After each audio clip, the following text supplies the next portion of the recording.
আসসালামু আলাইকুম, কেমন আছেন সবাই? আজকে আমি বাসার মধ্যে বসে আমের আইসক্রিম তৈরি করব। আর এটা আমি আজকে আমার জীবনে প্রথম তৈরি করতে যাচ্ছি। আমের সিজনে আমাদের বাসার মধ্যে ভরপুর আম থাকে মাশাআল্লাহ। আর এইবার একটু বেশি আম হয়েছে, কারণ এবার আমাদের সবগুলো গাছের মধ্যে আম ধরছে। তো যাই হোক, বাসায় যেহেতু এখন এরকম ভরপুর পাকা পাকা আম আছে, আর এই পাকা আম দিয়ে আমার কখনো এইটা কখনো ওইটা বিভিন্ন রকমের জিনিস বানাতে ইচ্ছে করতেছিল, তাই ভাবলাম প্রথমে আইসক্রিম দিয়েই শুরু করি। তো আইসক্রিম বানানোর জন্য অনেকগুলো আম নিয়ে নিলাম, আর আমার কাছে একদম ঠিকঠাক খুব সুন্দর মিষ্টি আম রয়েছে। বাসার মধ্যে যা সাধারণত আমের আইসক্রিম তৈরি করে তারা বাজারের আমগুলো দিয়েই তৈরি করে, কারণ বাজারের আমগুলোর মধ্যে কোনো ধরনের আঁশ থাকে না। আর আমের আইসক্রিম তৈরি করার জন্য আঁশ ছাড়া যে আমগুলো থাকে ওই আমগুলোই লাগে। আর আমাদের এই আমগুলো একদম বাজারের আমগুলোর মতোই, কোনো আঁশ নেই এগুলোর মধ্যে। আইসক্রিম তৈরি করার জন্য একদম পারফেক্ট। আম খেতে খেতে খেয়াল করলাম রসগোল্লা এসে আমার পাশে শুয়ে পড়ছে, আর ওর এমন শোয়ার স্টাইল দেখে আমার তো খুব হাসি পাচ্ছিল। রসগোল্লা আসলে দুষ্টুমি করতে করতে ক্লান্ত হয়ে গেছে, তাই চলে আসছে আমার কাছে, আর আমি একটু আম খাইয়ে দিলাম ওকে। তো যাই হোক, রসগোল্লা বিশ্রাম নিতে থাকুক, আর এদিকে আমি আমগুলো সবগুলোর খোসা ছুলে নিয়ে আমগুলোকে টুকরো টুকরো করে নিব। আমি কখনো মজার খাবার তৈরি করলে সেটা অল্প করে তৈরি করি না, অনেক বেশি করে তৈরি করি কয়েকদিনের জন্য। তো আজকে আমার এই মজার আইসক্রিমটা অনেক বেশি করে তৈরি করবো, তাই জন্য অনেকগুলো আম নিয়ে নিছি। তো আমার সবগুলো আমের খোসা ছুলে আমগুলোকে কেটে নেওয়া হয়ে গেছে। এখন এই আমগুলোকে ব্লেন্ড করে নিব।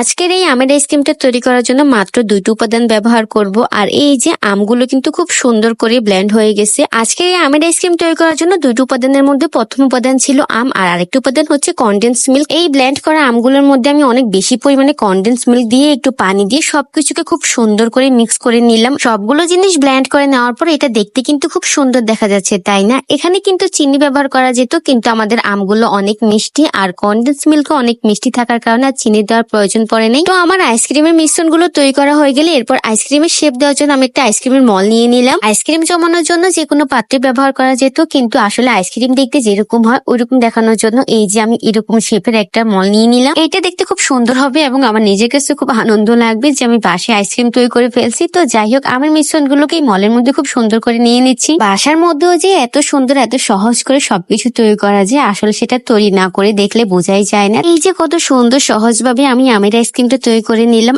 আমের মিশ্রণগুলোকে মলের মধ্যে নেওয়া হয়ে গেলে এরপর ডাটগুলো বসিয়ে দিলাম। আমের আইসক্রিমের মিশ্রণগুলো আইসক্রিমের মলের মধ্যে নেওয়ার পরেও কিছু মিশ্রণ থেকে যায়, ওইগুলো হচ্ছে এই ছোট ছোট বাটিগুলোর মধ্যে নিয়ে নিব। এই ছোট ছোট বাটিগুলোর মধ্যে যে আমের আইসক্রিমের মিশ্রণটা নিয়েছি ওগুলোর মধ্যে এখন আমের টুকরো দিয়ে একটু ডেকোরেট করে দিব। আমগুলোকে খুব ছোট ছোট করে টুকরো করে নিয়ে এরপর আমের আইসক্রিমের মিশ্রণটার উপর দিয়ে দিচ্ছি খুব সুন্দর করে। আসলে খাবার দেখতে যত সুন্দর দেখা যাবে খেতে ততই ভালো লাগবে, তার জন্য এত কিছু দেখতে কিন্তু এখন খুব সুন্দর দেখা যাচ্ছে। তো যাই হোক, এই সবগুলো এখন ফ্রিজের মধ্যে রেখে দিচ্ছি। আর এটা জমতে জমতে কিন্তু একদিন সময় লেগে যাবে। আর একদিন পরে এই যে দেখেন সবগুলো একেবারে বরফ হয়ে গেছে, জমে গেছে। বরফ হয়ে যাওয়ার পর জিনিসগুলো দেখতে এত সুন্দর লাগতেছিল, আমি তো শুধু দেখেই যাচ্ছিলাম। আসলে কোনো জিনিস তৈরি করার পর সেটা যদি খুব সুন্দরভাবে হয়ে যায় তাহলে অনেক বেশি ভালো লাগে। আর আইসক্রিমের মজার কথা কি বলবো, আমার ধারণার থেকে অনেক বেশি ভালো হয়েছে, মজা হয়েছে। এমন গরমে এমন ঠান্ডা ঠান্ডা একটা মজার আইসক্রিম খেতে পারলে মনও ভালো হয়ে যাবে, পুরো শরীরও ঠান্ডা হয়ে যাবে। তাই তো আমি বেশি করে বানিয়ে নিয়েছি যেন কয়েকদিন খেতে পারি। তো যাই হোক, পাকা আমের আইসক্রিম তো বানানো হয়ে গেছে, এরপর হচ্ছে অন্য কিছু তৈরি করবো পাকা আম দিয়ে। আজ এই পর্যন্ত, সবাই ভালো থাকবেন, সুস্থ থাকবেন, আল্লাহ হাফেজ।